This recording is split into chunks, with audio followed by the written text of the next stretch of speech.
की डेथ होती है। मैंने आपको बताया था क्वीन एलिजाबेथ की डेथ कब हुई थी? 1603। Very good. 1603 में क्वीन एलिजाबेथ की डेथ हुई थी। तो इसके पास कोई वायरस नहीं था क्योंकि इसने शादी नहीं की थी।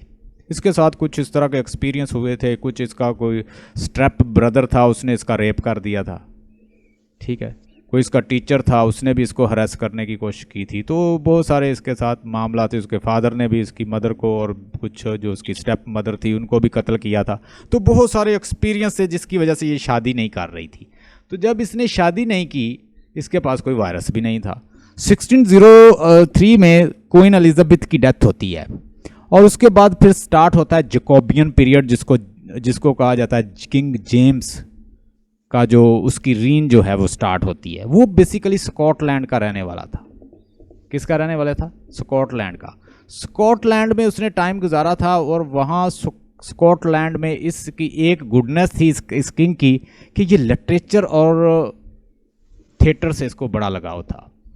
लिटरेचर से, आर्ट से बहुत ज़्यादा लगाव था। जो शेक्सपियर का जो थिएटर था, जो वो परफॉर्म करता था, किंग्स मैन उसने अपने अंडर ले लिया। किंग्स मैन जो था वो उसने क्या किया, उसने कहा ये आज से मेरी स्पॉन्सरशिप में चलेगा। तो जैसे ही ये उसकी स्पॉन्सरशिप में आया तो शेक्सपियर को तो उसने एज दिया फिर, क्योंकि शेक्सपियर का तो काम चल गया।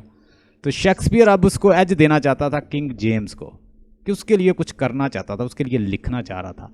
तो जैसे ही जेम्स जो है, किंग जेम्स जो है वो किंग बनता है, और बहुत सारे इसकी डेथ के बाद तो लोग उसको कहते थे ये तो इंग्लैंड का नहीं है भाई, ये तो हमारा नहीं है। बहुत सारे लोग उसको क्रिटिसाइज़ करते थे कि ये कैसे बन गया आके, यानी ये तो स्कॉटलैंड का है। अब वो स्कॉटलैंड का भी किंग था और साथ वो इंग्लैंड का भी किंग था।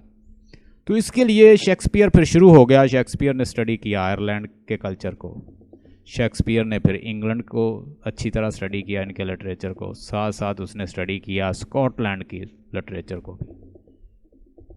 और फिर उसने उस बादशाह को ट्रिब्यूट देने के लिए, उस बादशाह के लिए, किंग जेम के लिए ये लिखा कि किस तरह से डिवाइन रूलिंग कैसे होती है। उस वक्त एक बिलीव था, किंग जेम का जो बिलीव था ना, जेम भी इसी के ऊपर बिलीव रखता था कि डिवाइन ये राइट है, ये डिवाइन राइट है हमारा एक किंग का कि वो रूल करे, टू रूल पीपल। कि बादशाह जो होते हैं वो क्या है, वो जस्ट उनका ये डिवाइन राइट होता है कि वो रूल करें। Shakespeare was English play right था, पोएट था, एक्टर था, और उसने खुद प्रोड्यूसर और ड्रामाटिस्ट और इस तरह की जो जॉब्स हैं वो की हैं। पैदा हुआ है 1564 में और डेथ हुई है 1616 में। और इसने किंग जेम्स के दौर को भी देखा है, क्योंकि 1616 में डेथ हो रही है। तो ज़रा गौर से देखें, जो क्वीन एलिजाबेथ की जो एज है, मैं आपको लिख देता हूँ। क्वीन एलिजाबेथ जो है वो 1558 से लेकर 1603, ठीक है। तो डेफिनेटली हमारा ये जो राइटर है वो इसमें भी आ रहा है, इस एज में भी। फिर उसे वो दूसरी लाइफ किसकी, दूसरी रीन किसकी देख रहा है, वो देख रहा है जेम्स की। जेम्स को भी वो ट्रिब्यूट दे रहा है, उसको लिख रहा है, वो सपोर्ट कर रहा है, स्पॉन्सरशिप कर रहा है। और स्कॉटलैंड के लिए फिर शेक्सपियर भी लिख रहा है। ज़रा देखिएगा उसकी एज क्या बन रही है, जैकोबियन एज। 1603 में उसने इंग्लैंड की जो किंगशिप है उसको संभाला है, और 1625 में वो एंड हो जाती है, ठीक है। और इसके बाद कौन बनता है किंग? चार्ल्स वन के बारे में कहा जाता है कि वो बड़ा वलप्चुअस था, इतना जवान भी नहीं था, लेकिन उसने बहुत ज़्यादा मेहनत की, उसने अपने आप को फिर संभाला, मेहनत की, और अल्टीमेटली वो भी, लेकिन वो उसका भी बिलीव यही था कि हमारा डिवाइन राइट है कि हम रूल करेंगे लोगों के ऊपर। तो वो इसलिए ना तो वो पार्लियामेंट से बना के रखता था, और उसको भी हेडेड कर दिया जाता है, और उसका बेटा जो है वो फ्रांस दौड़ जाता है। हमने देखा, हमने वो बड़ा डिटेल पढ़ा था। So let's start.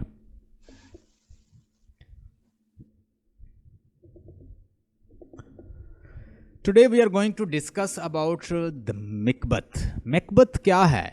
मैकबेथ एक शेक्सपियर का वर्क है, और ये बड़ी ज़बरदस्त ट्रेजेडी मानी जाती है। कहते हैं कि शेक्सपियर के इस वर्क को टी.एस. इलियट ने भी एडमायर किया है।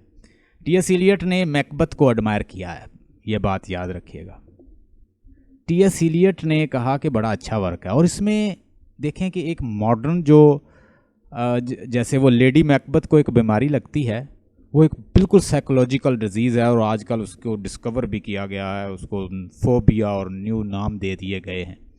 अब लेडी मैकबथ को एक बीमारी लगती है, वो कहती है कि उसका जो हाथ हैं वो स्टेन्ड है ब्लड से, stained with the blood of the king, with the blood of king. वो हर वक्त ये सोचती रहती है, हर वक्त ये उसके हाथ जो वो हाथ ही धोती रहती है। देखिए ये आजकल की बीमारियाँ हैं, जहनी बीमारी, और उसके अंदर वो डॉक्टर भी बुलाया जाता है, फिर वो उसका इलाज करता है और वो कहता है कि इसका इलाज जो है वो रूहानी, तो कोई रूहानी हो सकता है, ये मेडिकल इसका इलाज मुमकिन नहीं। अब देखें फिर वो अल्टीमेटली चूंकि वो जहनी बीमारी में इन्वॉल्व होती है, तो अक्सर लोग जो हैं इस तरह के जो हैं वो खुद ही मर जाते हैं, तो वो भी खुदकुशी कर लेती है और उससे बड़ा बहुत ज़्यादा फील करता है मैकबथ के ये क्या हुआ। मैं थोड़ा सा बैकग्राउंड इसका बताऊंगा, उसके बाद स्टार्ट करता हूं समरी। देखिएगा 1603 में जब किंग जेम्स जो है वो जकोबियन एज स्टार्ट हुई, और जकोबियन एज में वो जैसे ही आया, उसने जो किंग्स मैन का जो वो थिएटर था, जो कंपनी थी शेक्सपियर की, उसने अपनी स्पॉन्सरशिप में ले ली और उसको वो स्पॉन्सर करता, और लिटरेचर आर्ट से उसको बड़ा लगाव था। शेक्सपियर बड़ा खुश हो गया, अब शेक्सपियर को भी वो अच्छा लग रहा था।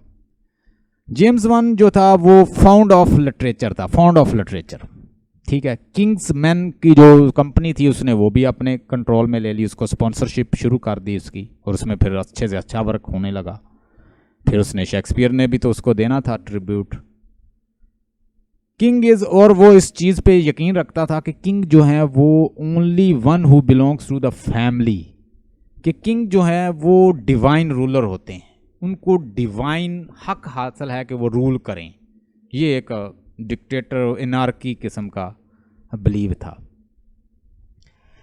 क्वीन एलिजाबेथ का कोई भी रिलेटिव नहीं था, और ओनली ये एक ही रिलेटिव बन रहा था, मतलब उसका रिलेटिव ये था, और उसके अलावा वो कोई और रूलर बन नहीं सकता था, क्योंकि वो जो ब्लड से होता है वही बनता है, और ये स्कॉटलैंड का था।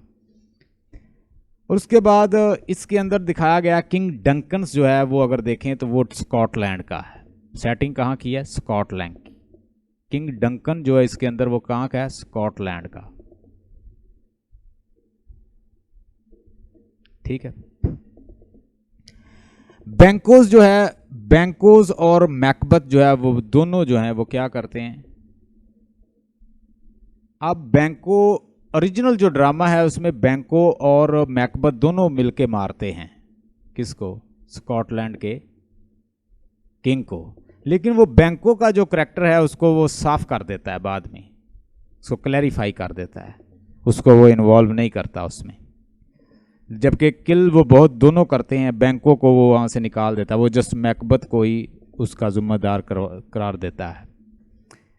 उसके बाद बैंको जो है वो एक किंग की फैमिली से ही बिलोंग करता है, इसलिए वो उसको कहता है कि किंग के ऊपर कोई स्टायर ना आए, किंग के ऊपर कोई बात ना आ जाए। असल में वो जेम वन को